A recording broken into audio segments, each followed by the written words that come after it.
Hello and welcome to a special bonus episode of Allegedly Astrology. Dana, what are we covering on this episode? Today, we're talking about Taylor Swift and Travis Kelce. Hell yeah, of course we are. Literally, what else would we be talking about? Oh my God. I'm so nothing else to talk about. Nothing else. There isn't anything to talk about. I'm just so happy that they are like taking all the heat off this election cycle. What election? No, there was an election. Exactly. There was like a huge Republican debate. Nobody watched it. Nobody cares. Nope. Anyway, here we go. After weeks of are they, aren't they speculation, Taylor Swift herself watched Travis Kelce play at Arrowhead Stadium in Kansas City. People went truly feral for it. It became a pop culture phenomenon.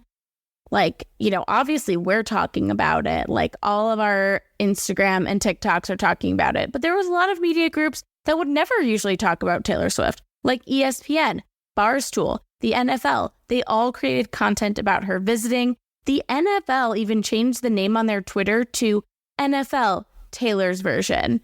Thirsty. Like, a little thirsty, but, you know, I get it. Capitalize on it when you got, you know, good press, because the NFL doesn't have this, you know, good press all the time.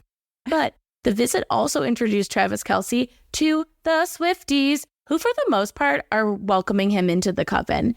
And so, I mean, we are some of those. We stan Travis. We'll get to, you know, why. But let's check out the astrology of this possible/probable couple. Okay, so we're going to start off with Taylor. Just a quick reminder of their big threes. So she needs no introduction. She is my queen. Dana, what's her big three? So Taylor's was born on December 13th, 1989 at 8:36 a.m. in Reading, Pennsylvania. We subscribe to her being Cap Rising. There are other people who think she's Scorpio Rising. Out for a second. Yeah, no, we use a Capricorn Rising. We've used it for other. We have two other Taylor episodes. It's our first Patreon episode, I believe, and one we did on Taylor Swift's breakup with Joe Allen. So go back and check those out. We've been using the Capricorn Rising and have successfully predicted some things based on it. So it's what we subscribe to. There's another one that says she might be a Scorpio Rising. I could see it. I think she's a Capricorn Rising, though. So she's a Sagittarius Sun, a Cancer Moon, and a Capricorn Rising. And she, like, I mean, this makes perfect sense. The Capricorn Rising is very millennial, very, like, girl boss, which, I mean, she's, like, what, did the biggest tour of all time this summer? Yeah, very hardworking. Very hardworking. Yes. Like, also, the best at what you do. Yeah, like you're going to tell it right. It's her. I'm just saying from my own experience as a Capricorn Rising. I want to be the best at what I do. In her 12th house, which means that she's really attuned to sort of like these underlying parts of herself. So, but it's the fun parts too. It's sort of like a Sagittarius Sun is Taylor at the VMAs, like dancing. And so who cares whether or not she was, you know, sniffing that nose candy, she certainly knows how to have fun, even if people don't give her the credit all the time because she's a Capricorn Rising. Then having the Cancer Moon in her 7th house really influences a lot of the creativity and all of her songwritings. It's conjunct her Jupiter, which is exalted in Cancer, and her descendant. So the descendant is the partner. This brings in all of these all of these emotions about relationships. And she would have her midheaven in Scorpio, which sort of lends itself to being really discussed in like certainly, so fixed signs in general, but also for sure Scorpio, people project onto you. So this is her having a lot of influence and a lot of power, but also, of course, people having a lot of opinions about you. So I love Taylor. Same. I don't even listen to her music. I just love her. She's done so much. She's really come into her own, and I'm just pleased to witness the evolution, or dare I say, her eras. Woo. All right, here we go. Moving on to Travis. We've actually also covered Travis on Allegedly Astrology, and we predicted his win. Crazy to say, but yes, we predicted his last Super Bowl win on our episode with Ricky Williams. Ricky and Dana predicted that the Kansas City Chiefs would win, and if you listened to the episode, you could have bet and won some money too. Mm-hmm. But Travis is, if you don't know who he is, we're going to tell you, but obviously by now you've Googled everything about him. But Travis is 33 years old, which means he was born in 1989. And he is a tight end for the Kansas City Chiefs. He's played his whole career with them since 2013. He's considered to be one of the best tight ends in the NFL right now. And if you aren't familiar with sports ball teams, a tight end is one of the tall guys. They catch the football. They block for the quarterback, sometimes block for the running back. they're pretty tight, one could say. So we stand. He has 2 Super Bowl rings. He's great. Honestly, when we covered him and his brother in the Super Bowl episode, I low-key became like obsessed with him because he seemed so fun and so cool. And now that's only grown. And like I just said, he has a brother, Jason, that plays on the Eagles, which happens to be Taylor's favorite team because she's from Pennsylvania and it's the Philadelphia Eagles. And like I said, we covered them on our Super Bowl episode. Some people called it the Kelce Bowl because it was brother versus brother on opposite teams. Yeah. That was like the whole story of the Super Bowl. And their mom, Donna Kelce. Oh, Donna. Yeah. But the brothers have a podcast together called New Heights where they troll each other and talk about how much they love their mom, which like same. So what's Travis's big 3? We don't know. We don't know his birth time, but he was born October 5th, 1980. Travis, give the internet your birth time. This is honestly crazy. We know you like the attention and we want to give it to you. So we would need to know your birth time. He has a Libra sun and a Sagittarius moon. So oh my God, a Sag moon. Sag God is so fun. Yeah. Me and Dana are Sag moons. I just feel like we used to be in a Facebook group called Let's Not Black Out this weekend. So that is true. Dana. I forgot about that. And like a lot of people don't give Libra all the credit for maybe being competitive. He does have his Mars in Libra, which is in detriment, but it's conjunct his sun, so it really is like lit up, and it's in a T-square to his Saturn-Jupiter opposition. So this is pretty great, especially if he's a day chart. It could be interesting. I need to know your rising. We need those houses. Tell me. Yeah. Something that I think is super interesting and auspicious in the way that I'm also really interested in this relationship and it thriving is that another Libra sun is A$AP Rocky, and we all remember him. The only part of the Super Bowl I watched last year was my favorite person in the world, Rihanna's, performance, and A$AP Rocky was attentively, taking filming what's called video with his iPhone. So that really is very like Libra husband and like someone who's able to support his queen, right? And he has this Venus in Scorpio. So I think it's cute that he sort of really went out on a limb. This isn't something that Venus in Scorpio is doing unless they're serious. And because he knows that they'll come for him. Like Swifties will come for you. Yeah. He went on Barbies and they have your number. It is true. And we'll get into some of the QAnon style facts that they dug up about him and Taylor's like potential relationship. I do think it's really interesting that he has Mercury in Virgo because I feel like he is so charismatic, and I feel, no offense if you have Mercury in Virgo, but I feel like it's more like buttoned up and like more precise. Sure, I hear that. I mean, but maybe that's him on the field. Maybe that's how his mind works. Binders of plays. Yeah. Know what plays. Stuff. Binders. They have binders. He has to know a lot of stuff. Like, football's also academic, which is wild and very cool for them. Yeah. I also want to know what house his Jupiter in Cancer is in, because he is so family oriented too, like him and his brother, him and his mom. Oh yeah, Gemini rising. He could be Capricorn rising. What if they were the same rising? I would freak out. And you're I would I'm literally like shaking my hands right now. Because me and my fiance we're both Capricorn risings. I'm a big fan of rising to rising relationship synastry. I'm getting the new chart was a Sagittarius rising, so that's just some information. All right. Well, I just tweeted Donna Kelce and asked her for his birth time from allegedly Astrology. So you guys can replies. We gotta fucking redo this episode. 1,000%. One day after Mercury station direct, so that Mercury is very strong, very potent, very still. Ooh. So he can probably think whatever the world is running around him, he can stop and think. That makes sense.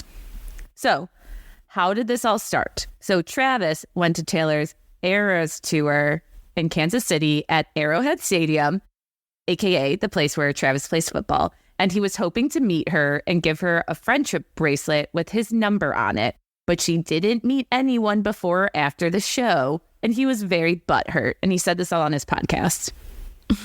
Yes, and so he wanted to give her the friendship bracelet, And if you don't know, French bracelets are a big thing at the Taylor Swift concert. You exchange them and you make new friends. Sarah, did you do this when you went to see her? I did not, but that was happening around me. I chose to drink wine in a car, and then I went into the stadium. But people were doing it. Was it cute? Yeah, no, it's a thing. Because it's in one of her lyrics. It's like talking about like exchanging the friendship bracelet. So people started doing it. So it's like a cute community thing. Yeah. So rumors started to swirl around this potential couple after he said that. His brother Jason also was asked at one point, like, what's going on with Travis and Taylor? And he said, I don't really know what's happening in Travis's love life. I try to keep his business kind of his business and stay out of it. But having said that, I think it's 100% true. So such a troll. I love it. Yeah. And he said he was joking, but it was just like fueled the flames. Love that. I just love that. All right. So after this, Travis invites her to watch a game at Arrowhead Stadium where he plays. This is week 3 of the NFL season. The Chiefs are playing the Bears. No one even knew that. If you quiz someone, the only reason we know that is because we're from Chicago and people joked about it. The Bears. We are associated with the Bears, but after watching that game, I would never call myself a Bears fan. But Taylor shows up. She sits in the suite with none other than Donna Kelce, Travis's mom. And at Kansas City, like they're like sitting next to each other. They're high-fiving. It's a whole kiki. Kansas City sidelines went crazy. And a lot of team members saw that Taylor Swift was there. You saw everyone like looking up from the sidelines. It was pretty cute. Patrick Mahomes wave, iconic. He waves like he like how the kid in Little Rascals did to Darla. It was how he like waved at Taylor Swift. I heard that his wife hit it off with Taylor. Did they? Because everyone hates his wife. She's really annoying. But maybe Taylor will help her come back into the public favor.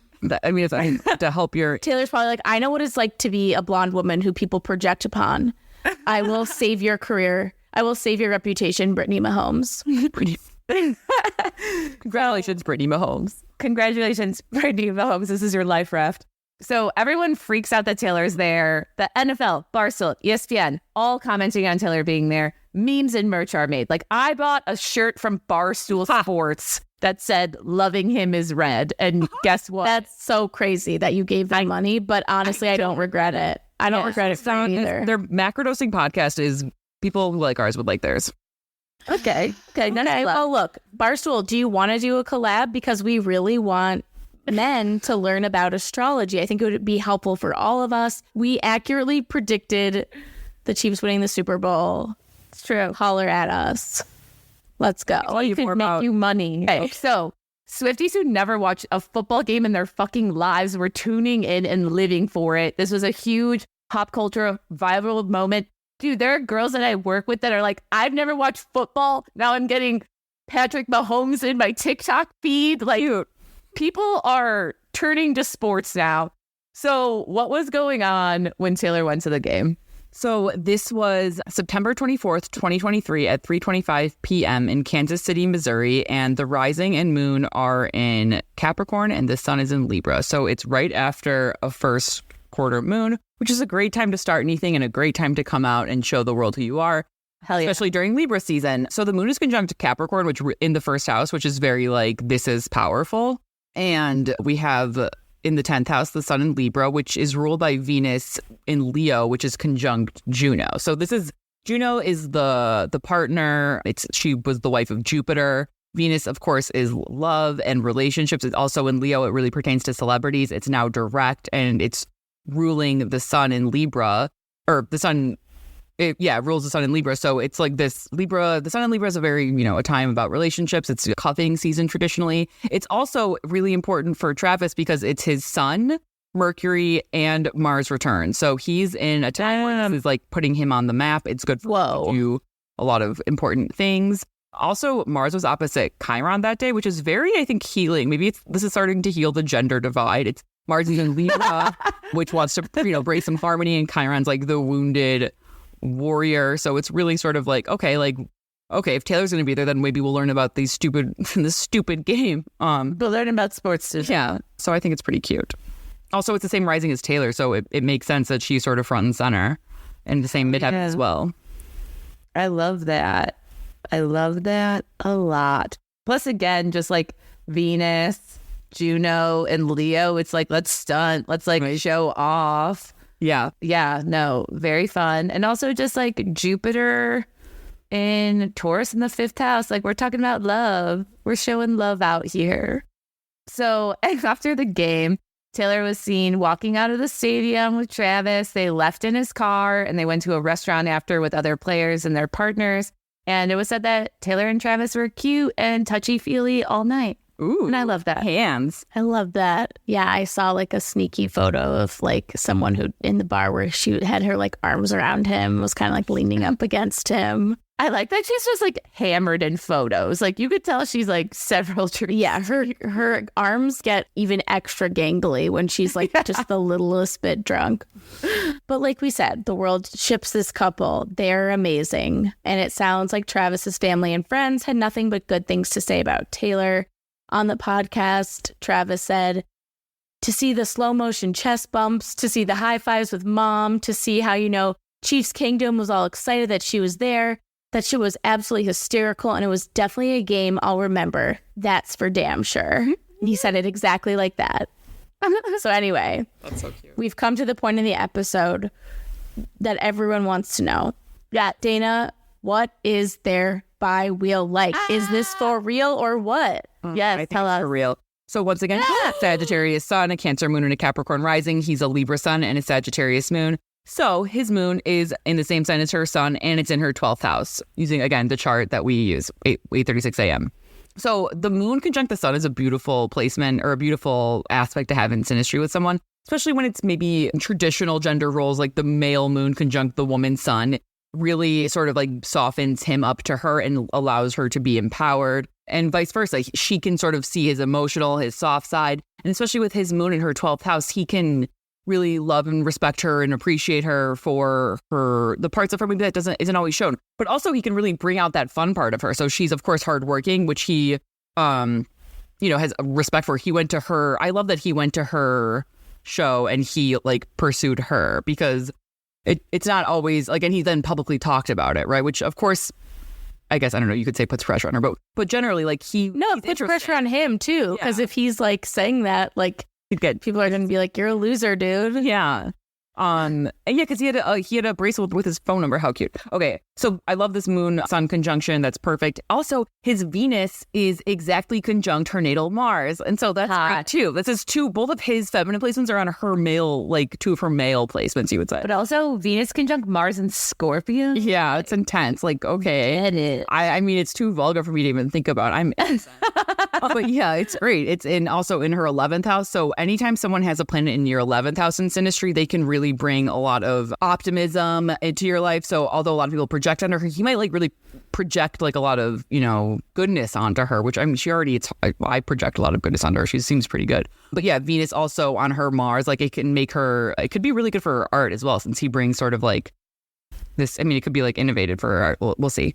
And so we talk about Vesta when we're doing asteroids. So Vesta is the asteroid of commitment and like sacred bonds. It also has a lot to do with sex. And so it's conjunct her rising in Capricorn. So his Vesta is conjunct his natal Saturn, which is Saturn and Vesta both deal with commitment. And then his Neptune too, which is like Vesta conjunct Neptune is like very like almost like religious. So this could be like a very sacred bond for him. It's pretty beautiful, which I really love. And then he also has his sun and Mars in her 10th house. So it could be, I mean, it's hard to say that he could make her more famous, but it could be like, good for her.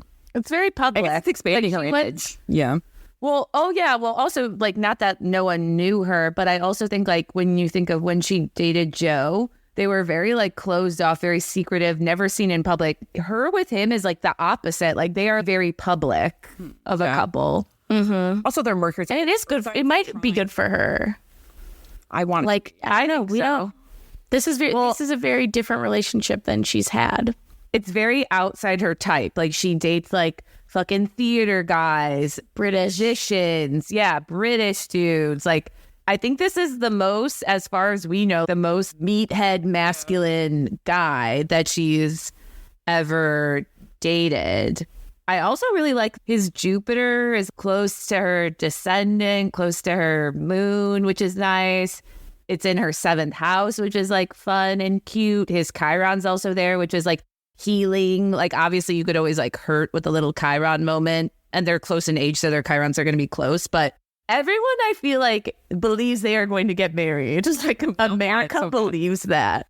And I wonder if because his Chiron's in her 7th house, it is like healing relationships, healing the other, her whole career. With Chiron and Cancer, but oh, fine, that's fair. But I mean, let me have this fanfic moment. Okay, sorry. I agree, though. I agree. I think that's still true. His Mercury in Virgo, is in trine by sign to her natal Mercury in Capricorn. Her natal Mercury in Capricorn conjunct her ascendant makes her very also smart. Mercury loves to be in the 1st house, but then they can learn things together too. So it's very, and they can communicate. This is, things can get pretty intense when you have Venus conjunct Mars, but it just, all the intensities are sort of softened by these other really soft things too. So there's just like, we have the tense, we also have the harmony. Yeah. They can communicate. I want to go back to the exact degree. His Venus is exactly conjunct her Mars at 26 degrees Scorpio. Yes. How often do you see exact conjunctions of this? Well, anything with Venus and Mars in a synastry chart is going to be hot because it's like... Right. But like what I'm trying to understand the like significance of like an exact like degree conjunction. It just sort of really locks it in. Like there's this affinity. Like you can't... The same sign is like two things in the same room. The conjunction is almost like, two things in the same womb, right? I see a lot of close conjunctions. I'm not sure how often I see a lot of exact ones. Yeah, I think that's very poignant. I don't know. I have a feeling about that. I trust your feelings. Thank you. Thank you. So, as we know, Swifties, I believe Dana said this one, Swifties are like, what did you say? Barbie QAnon? QAnon Barbie, yeah. QAnon Barbie. So, trust that members of my core group have pointed some stuff out, such as, 1, his outfit that he wore to the game was blue and white, so very 1989 inspired, which is coming out. He is her 13th boyfriend, public boyfriend. Whoa. He has the same birthday as her grandma, who she is very close with, R.I.P. Oh my God, it's like her grandma's sending. She has a song which she mentions. She's like, you'll be 87, I'll be 89. Travis's number is 87. She was born in 1989. She has a 1989 Kansas City Chiefs jersey that she was gifted several years ago. Also, the place she appeared was at Arrowhead Stadium, and Arrowhead, 1, she is a Sagittarius, and 2, The Archer is a really big song. And then also, Travis Kelce's signature, one of the things he does to stunt when he makes a big play is he does like the Archer symbol, which she also does in her service. Oh. Yeah. Maybe but he's a Sag moon. So the Archer, like he has it, and then it's like, it's a nod, like she does it. The Archer is one of her songs, Arrowhead. And if you don't know, the glyph for Sagittarius is an archer. An archer. If they don't get married, I'm going to have to take a day off from work. Like, I don't know when it's going to happen, but it's going to hit me hard. Yeah. Because I believe in love right now because of this couple. I believe in love as well. I don't know. I just know. I just feel it. And we did like Joe Alwyn. We've looked at the charts of her other boyfriends. If you guys are curious, you can sign up for our Patreon. We did a bunch of Taylor Swift synastry episodes. John Mayer. Jake Gyllenhaal. Yeah. We did Joe Alwyn and her breakups. We've looked at a lot of the charts of her former boyfriends. Yes. So we've seen the synastry. Nothing is as lit as this. Dana, can you confirm? Yeah, for sure. Nothing is as lit. I feel like when the pandemic started and like freaks on Twitter were like they saw dolphins in the Venice canals and they're like, nature is healing. Like I feel like that's literally what people are doing for this. Like this actually feels more real. Oh my God, it is so funny. Like dolphins in the canal. Wow. Jocks are back on top. The final hot people are in love. Nature's healing. Literally. Oh my God. Anyway, there are obviously some skeptics, and we choose to not engage with them. But some people think that all of this is very convenient, considering 1989 Taylor's version is coming out in October. I mean, why does she need more publicity? She doesn't need any publicity for her Taylor's version albums. Yeah, and there is a theory that she might have done all of this to help Sophie Turner. Oh, yeah, I did see that. That codependent. Like, that's an insane thing, don't you think? If she did do it, I fucking love it. Like, yeah, feel the headlines. Yeah, it's like, oh, how can I help my friend? I guess I'll just go on one date with this really hot and funny and cute guy. It's so hard for me to help my friends. Oh, she's also like apparently lending her one of her apartments in New York, which is very sweet. Yes. So whether or not this relationship is real, there are real economic results happening from this one appearance. So the Fox broadcast of the Chiefs versus Bears was the highest rated NFL game of the week for women in 3 different age demographics, which is like insane. And the telecast was the most watched NFL broadcast of the week on any network with 24.3 million viewers. Wow. Wild. Yeah. And Travis's jersey sales spiked 400%. As of this recording, he had over 300,000 new Instagram followers. And tickets for the Chiefs' next game on the road against the New York Jets have spiked astronomically because people think Taylor might go because she lives in New York. She has an apartment here.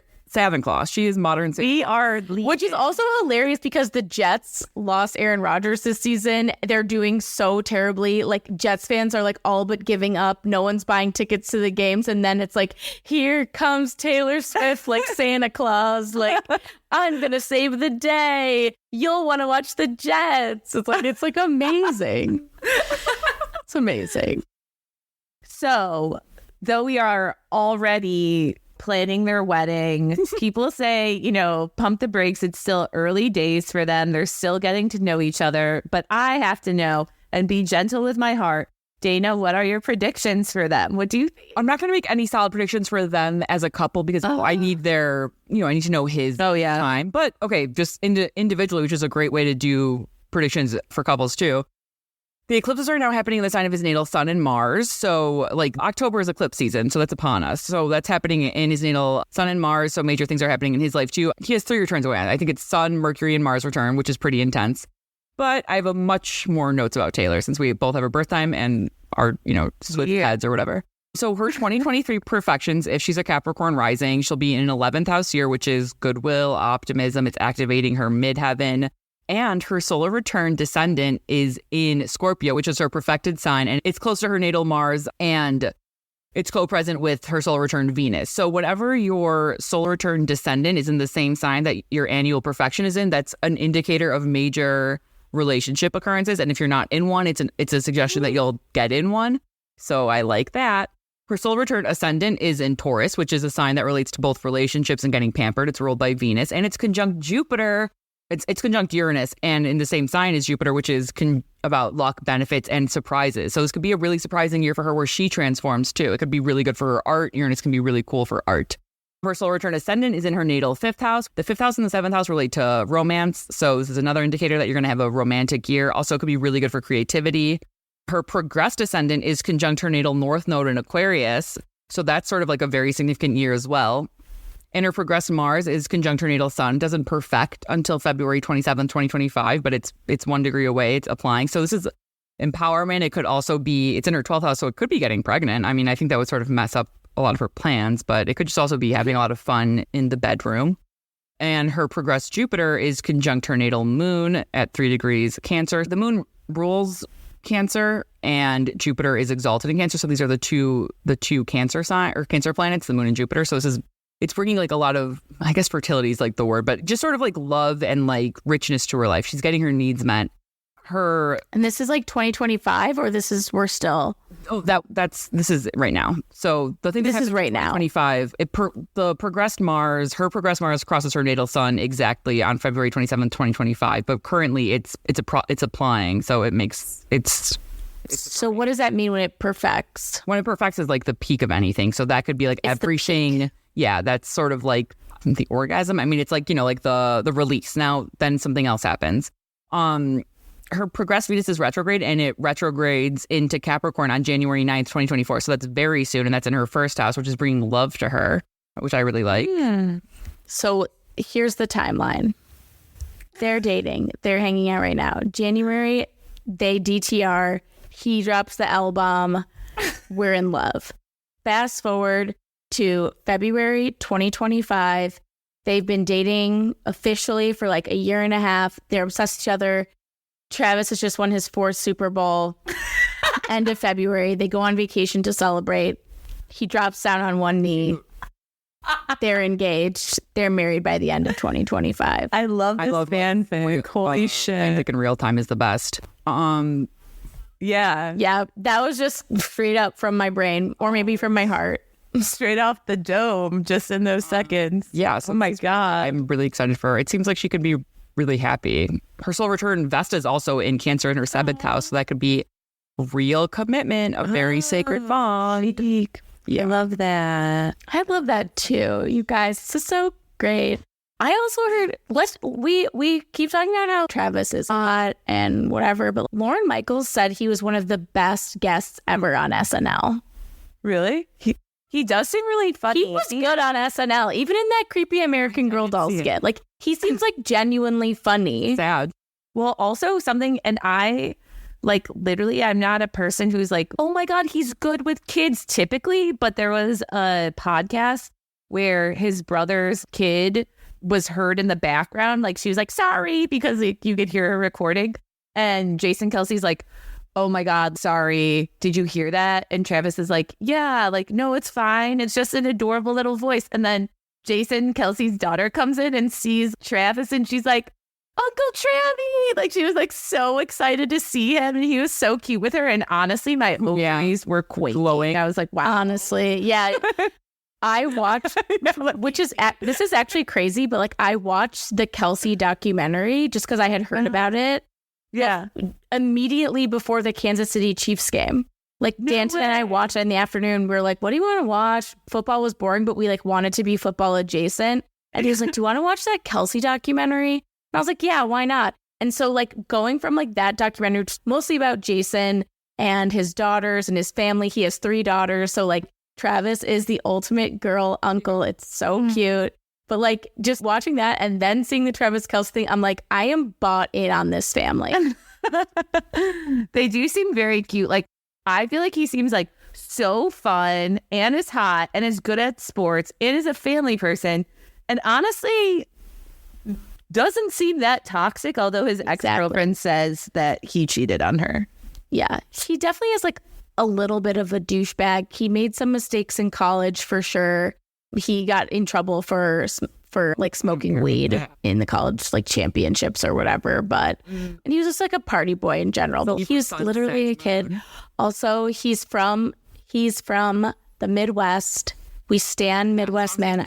You know, It's a genuine person. he's from Ohio. I'm marrying someone from Ohio. Taylor, marry someone from Ohio. They're great. Another Ohio boys. Another thing for her QAnon Barbies, her Time Lord is Mars, and it's in Sagittarius at 13 degrees this year. So, No, right now? from 2023. Yeah, so December 13th, 2023 is her, solar return, and from then on Say that again. is December 13th, 2023 at 2:43 p.m. in Reading, Pennsylvania. So that's the chart I'm using. Once again, we use her 8:36 a.m. So her natal chart. So in her Mars is her Time Lord since it rules her 11th house of Scorpio. And so Mars is at 13 degrees Sagittarius in her solar return chart. So the most important planet for the year is at 13 degrees. 13 degrees. Get the fuck out. Get the fuck out. Love this. You guys, this is going to be really exciting. Pin this episode to come back to see if our timeline and our predictions are right, because we're really putting it out all on the line here. Anyway, with that, I'm Dana. I'm Elise. And I'm Sarah. And this is Allegedly Astrology, Taylor's version. Yes, bitch. That was good.